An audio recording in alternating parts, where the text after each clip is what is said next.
If you have your own personal website, you can remain standing if you don't have a seat. Now look at what we have. Let me show you. Let me show you something. We started off with 100 people, 3, 4, 5, 6, 7, 8, 9, 10, 11. Look, 10%. 10% of the people sell 90% of the real estate. Why? Is because they do what they're supposed to do. Let's give these 10 a nice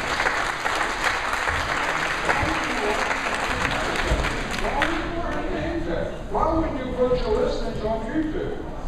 Why not join Facebook? Why don't come on and get on Facebook? I have something like 1,400 real estate agents on Facebook. How many of you are on Facebook? Let me see that. How many of you are on my Facebook? Yeah, sure, I see you all the time. Why not be on Facebook? All you got to do is invite me to be on your Facebook and I'll invite you right back. And you know I do a blog. I send a blog out every week. I'm sending a blog out Friday this week and it's called Seize the Opportunities. It costs you nothing. You get an email. It's all email. You can take stuff off of that and put it on your blog. I don't care. Okay, Agent Network. How about your Agent Network? You know, here, you can sell houses in this room. I don't see you guys walking in and handing cards out. Y'all guard those cards like they're gold-plated. What's going on with that? I've got more cards in this room than anybody in the room. I've got 50 or 60 up here. I've got them outside. Well, I know something. If you don't take my card, you're not going to call me. If you're not going to take my card, you're not coming to the website. It's all website, all electronic. Why not a stinking business card? Why not a name tag? No name tag, get a tattoo on the back of your neck. So you got to tattoo his name. Why you put it on the back of your neck? You don't have to see it. Everybody behind you will know who you are. Real estate agent. You don't have to put your name on, just put a big R on it. Anything you want. Distressed properties. You got to be involved. Think about it. 45% of all the houses sold in the month of September were short sales and foreclosures. Don't get involved, though. Just don't get involved. Just don't get involved with that because you don't know anything about it. And don't go have a chest x-ray because they may find something wrong. You don't want to do that, for goodness sake. Wait until it bursts before you go there. Do that. I mean, get out in front of stuff. Short sales and foreclosures. How about if I told you that in another year it's going to be 75%? And it could be. We've got a new course coming out. You know what you think about? It's called CRS 112. It's going to be in early 2011, and it's going to be for the buyer side of distressed properties. How to sell short sales, how to sell foreclosures. Not to list them, but how to sell them. That's the part that we've missed all along. A lot of people like to get involved, don't know what to do. How many of you would be interested in that class that goes off in Charlottesville? Okay. I hope we're going to be able to do that. That's expired listings. You can't direct list them back. You cannot not work first-time home buyers. You cannot not work distressed properties. You cannot not work expired listings. Why? Only 40% of the listings are selling. Tell me you don't call expired sellers every day? I tell you what, it's the easiest money you make.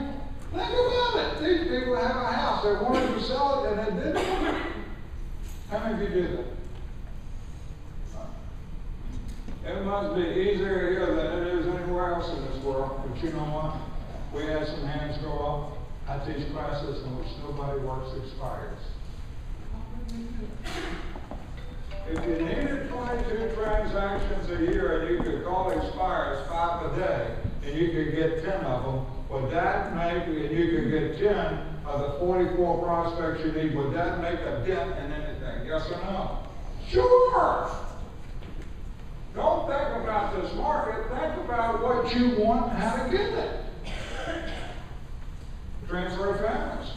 Want some transfer families? I put a question mark on. I don't know that the market is big enough to spend much time with it. I know how to get them here. Have some connections. University of Virginia couldn't hurt, could it? See, talking about relationships, that's based on what are you involved in. You know, if you're not involved in civic organizations, charity organizations, you're not involved where people are who know other people to think about buying something, it doesn't work. You know, you just can't send out cards, like send out postcards and say, well, I said, so what did you do about prospecting? I sent out 500 cards this month. That's not prospecting. That's communication. Direct mail will never sell anything. Direct mail is a communications factor that you use, media, that you use with people that you know. You can't develop relationships with direct mail. That's like, well, I'm not going. Okay. Here's something I want you to think about. I want you to write this down, polldaddy.com. I want you to go back to the office and ask your manager to get involved in this. We did this in an office, and it was phenomenal. It's a free service, doesn't cost you a dime, just go there. I know you look at it and think, oh, this is complicated. It is not complicated at all. We set it up in an office because here's what we wanted to know. We wanted to know where the business was coming from in that office. Now, make sure you get it on your Einstein sheet. Check out Poll Day. Finish your goals by whatever date it was, November the 15th. Make sure you get that Einstein sheet all set up. I'm going to give you 2 minutes at the end of this class so you can get the Einstein sheet set up. Here's what we did on Poll Day. We said, what we'd like for you to do is we would like for you to go back through the business that you did in the previous 12 months and tell us where the prospects came from that you sold houses to. We just want to know what's working and what's not. And now the reason you do this is because the reason you keep track of your contracts, your prospects, is you want to see where they're coming from and where they're not coming from. For example, if they weren't coming from, say, sphere of influence, I started looking at those people and say, you know what? This is not working here. If I was working fast buyers and sellers and I wasn't making any sales, I would have to say, I've got to change what I'm doing here. You need to know where your business is coming from. Otherwise, you just keep working harder and harder and harder and harder, making less and less. Here's what we found out. Now, this was one of our offices along Boston. 17% of the buyers came from open houses. 17% came from yard signs. Pretty close. That's the way it is in actuality.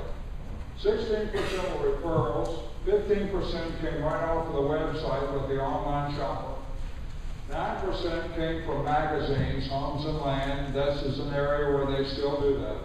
9% came from newspapers. This is a place where newspapers actually work a little bit. And 8% were actually beauty calls that people called in and said, I'm interested in selling my house. So I talked to somebody, we're new in town, and we're looking for a house to buy. Now that's what you would see typically in an office. Now, here's the problem. Is there a problem? Are we going against the grain as far as statistics are concerned? Where could we make some improvements here?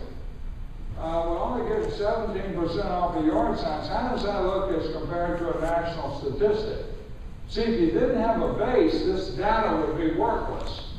It's like you having monthly sales and listing goals. At the end of the month, you can say, you know what, I'm a listing short. What can I do here? Maybe I should start calling some of my past buyers and sellers that have been in the house more than 5 years. Would they be candidates to sell? Yes or no? Yeah, by looking over the list, see, your brain starts getting in gear for you. And here's what the national, we had 362 responses, by the way, which was good. Now, this is what the statistics look like. 44% of the people who bought in 2009, 44% of the buyers who bought came as a result of referrals. On the chart I showed you, what percentage was referrals? 17%. Is there some room to improve that number, yes or no? Yeah, what happened was the agents didn't have databases. The agents were now working a continuous program of being in touch every month. The agents didn't have email programs going. There was nothing happening with the electronic media, and most of them didn't have websites. I want to tell you something. Without a website, you're going to struggle. You're going to struggle big time. I don't care how old you are, how young you are, or what office you're in. If you're in Elephant Breath, Virginia, without a website, you're going to struggle.